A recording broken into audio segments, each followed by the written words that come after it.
नमस्कार, मी सोनल स्वागत करते तुम्हा सर्वांचं माझ्या चॅनल सोनल्स कॉर्नर्समध्ये. तर तुम्हाला माहीत असेल की सरकारकडून आवाहन करण्यात आलेलं आहे की लाडकी बहीण योजनेसाठी आता KYC करणं हे बंधनकारक आहे. त्याचबरोबर आता लाडकी बहीणचे जे काही पोर्टल आहे त्यावरती KYC सुद्धा सुरू झालेले आहेत. तर खूप साऱ्या ज्या काही लाडक्या बहिणी आहेत त्या KYC करण्यासाठी ते वेबसाईटवरती भेट देत आहे. परंतु प्रॉब्लेम असा होत आहे की ज्यावेळेस तुम्ही सेंड OTP या ऑप्शनवरती क्लिक करता त्यावेळेस OTP सेंड होत नाही. त्याचं मुख्य कारण हेच की एकाच वेळी खूप साऱ्या महिला यावरती भेट देत आहे. म्हणजे ज्या लाभार्थ्यांची संख्या आहे ती तर नक्कीच कोटीच्या जास्तच आहे. त्यामुळे ॲट अ टाईम जर एवढ्या लाभार्थी यावरती व्हिजिट देत असाल तर नक्कीच हे पोर्टल डाऊन झालेलं आहे. अशा वेळेस वेबसाईटवरती कुठलाही रिप्लाय येत नाही. जेव्हा तुम्ही OTP सेंड करता त्यावेळेस एरर हा दाखवला जातो. त्यामुळे सर्वांनी घाई न करता यासाठी नंतर हे तुम्ही याची KYC करू शकता, कारण यासाठी पूर्ण 2 महिन्याचा वेळ दिलेला आहे.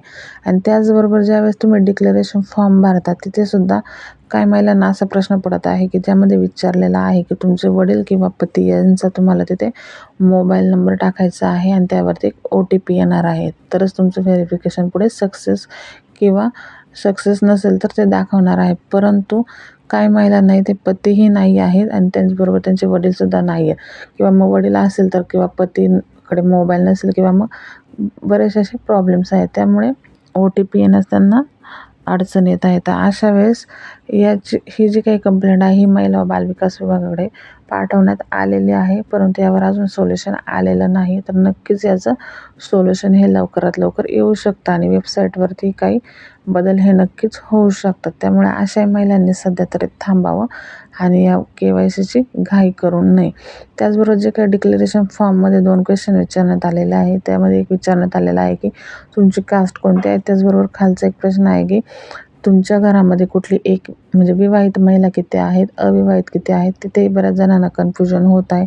त्याचबरोबर सरकारी नोकरीमध्ये कोणी आहे की नाही त्याच्यामध्ये कन्फ्युजन होत आहे. त्यामुळे त्यासाठी सध्या तरी थांबावं, जेणेकरून जे काही नवीन अपडेट येईल त्यामध्ये तुम्हाला म्हणजे तुमचे जे काही प्रश्न आहेत त्याचं उत्तर तुम्हाला नक्कीच मिळेल.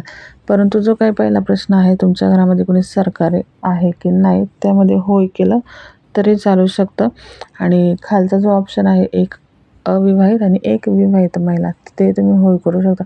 परंतु बऱ्याच जणांचा असा प्रश्न आहे की आमच्या घरामध्ये 2 विवाहित आहेत किंवा मग एक अविवाहित आहे, मग अशा वेळेस काय करायचं. किंवा मग आम्ही स्वतः ज्या काही अंगणवाडी सेविका होत्या फॉर एक्झाम्पल, त्यांनी हे फॉर्म भरले होते, तर त्या स्वतःही यामध्ये कामही करत आहे सरकारी याच्यामध्ये आणि त्यांनी स्वतः त्यांचे फॉर्म भरले होते. मग अशा वेळेस त्यांनी कुठला ऑप्शन निवडायचा आहे. त्यामुळे सध्या तरी माझ्या मते सर्वांनी आता इथे थोडंसं थांबावं, कारण नवीन अपडेट ही लवकरात लवकर येऊ शकते.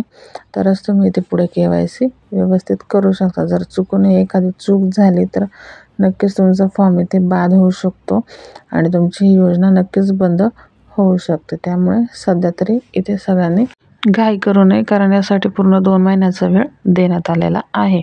त्याचबरोबर मुख्य पॉईंट हाच की या वेबसाईटच्या बरोबरच खाली काही वेबसाईट ओपन होत आहे, ज्यामध्ये बऱ्याचशा हे फेकसुद्धा असू शकतात. ज्यावेळेस तुम्ही KYC करणार आहात त्यासाठी तुम्हाला तिथे तुमचा आधार क्रमांक टाकायचा आहे. त्यामुळेच घाई न करता जी काही ऑफिशियल वेबसाईट आहे त्यावरतीच जाऊन नक्कीच KYC करावे, कारण ज्यावेळेस अशी एखादी जेव्हा गोष्ट येत असते त्यावेळेस या संधीचा बरेचसे जण म्हणजे गैरफायदासुद्धा घेऊ शकतात. त्यामुळे ज्या काही फेक्स लिंक्स असतील त्यावरती कृपया कोणी क्लिक करू नये, कारण त्यामध्ये तुमचा मुख्य म्हणजे आधार कार्डचा जो काही क्रमांक आहे तो जाणार आहे. त्यामुळे तुमचा त्याबरोबर कुठलाही गैरवापर होऊ शकतो. त्यामुळे नक्कीच तुम्ही जी काही ऑफिशियल वेबसाईट आहे त्याच्यावरतीच जाऊन तुमची KYC करा. कुठल्याही फेक्स ज्या काही लिंक्स आहेत त्याला बळी पडू नका. त्याचबरोबर आत्तापर्यंत ज्या काही महिला होत्या त्यातल्या 26 लाख महिलांचे अर्ज हे स्थगित करण्यात आले होते, ज्यामध्ये महिलांचा हप्ता हा बंद झाला होता जून महिन्यापासून. त्यामुळे आत्ता जर तुम्ही KYC केली तर त्यामध्ये जर तुमचं KYC सक्सेस झाली तर मग ज्या महिलांचे जूनपासून हप्ते राहिलेले आहेत त्यांना एकत्रितपणे हे सर्व हप्ते मिळणार आहे. या संदर्भामध्ये महिला व बालविकास मंत्री यांनी स्वतः याची माहिती दिलेली होती. त्यामुळे जर तुमची KYC सक्सेस झाली तर नक्कीच तुम्हाला जूनपासून जे काही तुमचे पैसे आहे स्थगित असलेले ते सर्व मिळणार आहे. तर त्यामुळे सध्या तरी कुणी माझ्यामध्ये KYCसाठी घाई करू नये. जे काही नवीन अपडेट येईल त्या संदर्भात आपल्या चॅनलवरती व्हिडिओ टाकण्यात येईल. तर हीच होती एक महत्त्वाची अपडेट. तर व्हिडिओ कसा वाटला हे नक्की कमेंट करून सांगा. काही प्रश्न असतील तर नक्कीच कमेंट करा आणि चॅनलवर जर नवीन असाल तर चॅनलला सबस्क्राईब करून जा. असेच महत्त्वाचे अपडेट तुम्हाला आपल्या चॅनलवरती मिळतील.